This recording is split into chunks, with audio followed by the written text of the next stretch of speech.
Hi guys, good morning. আজ তো পৃথিবীটা ধ্বংস হয়ে যাবে। এখন টাইম হচ্ছে পুরো 6:30 আর এখন আমার এই যে সাতচল্লি উঠে গেছে। সাতচল্লি আছে। চলো, সকাল তো শুরু হয়ে গেছে, এবার আমার খাওয়া স্টার্ট। আমি খাওয়া স্টার্ট মানে এইটুকু টাইম, মানে তারপরে আমি একটা টিফিন করি না, এগুলোই খাই। এরকম সকালবেলা 2 গ্লাস জল খেলে জীবনটা এমনি শেষ হয়ে যাবে। জীবন শেষ না, জীবন অনেক সুন্দর হবে। হ্যাঁ, তারপরে এই যে এই জলটাও আমি খাই।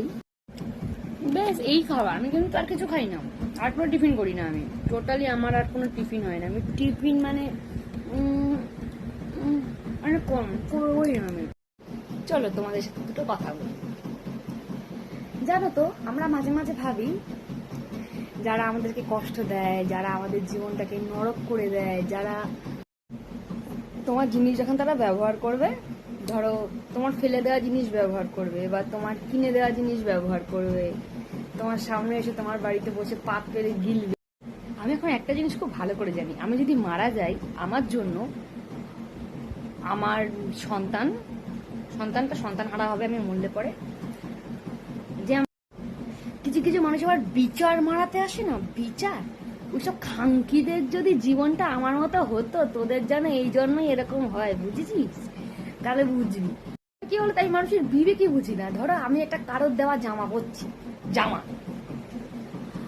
তার দেওয়া অনেক জিনিস আমার বাড়িতে আছে, আবার আমি তারে নিয়ে মরছি, আগেও মরেছি। তবে কি বলতো, যারা ভগবান মানে, আমি ভগবান সত্যি প্রচুর মানি, তারা মা বিশ্বাস করি, মহাদেব, হরণ মহাদেব তো প্রচুর মানি, আমি শিব প্রচুর মানি। আর সব থেকে বড় কথা, কে কি বললো তাতে কারোর লাইফ ভাই যাবে আসবে না। এখনকার দিনে একটা এমন হয়ে গেছে, কোনে মানুষকে ছোট করতে পারলে বলছে সবাই বাড়াচ্ছে আনা। আবার কিছু কিছু মেয়েদের চুলকুনি আছে, বাবা শাঁখা পরে না, সিঁদুর পরে না, কি স্টাইল মারে। এরে তো শাঁখা পালা সিঁদুর পরে কত গান। এই জন্য মানুষকে নিয়ে কোনোদিনও বিচার করতে নেই, মানুষের ড্রেস আপ নিয়ে, মানুষের স্টাইল নিয়ে কোনোদিনও বিচার করতে নেই। আবার মানুষকে ছোট বড় অপমান করতে। আর আমি আমার জীবন দিয়ে খুব বড় একটা শিক্ষা পেয়েছি। যে শিক্ষাটা হলো, যারা তোমায় নিয়ে মরবে, তারা তোমার জিনিস প্রচুর ব্যবহার করবে তোমার থেকে। আর বদনাম করাটা আর ঠিক তখন থেকেই শুরু হয়, বা সম্পর্কটা তখন থেকেই খারাপ হয় যখন তুমি তাকে সেটা করতে দেবে না। স্বাভাবিক। আমি একটা ভালো, আবার এরকম অনেক বন্ধুও আছে, আমাকে এই টাকাটা দাও, আমার এই লাগবে, আমাকে ওই টাকাটা দাও, আমার এখানে দিতে লাগবে, আমাকে আমার খাওয়া হচ্ছে না, আমার বাজার নেই, আমি না খেয়ে মরে যাবো।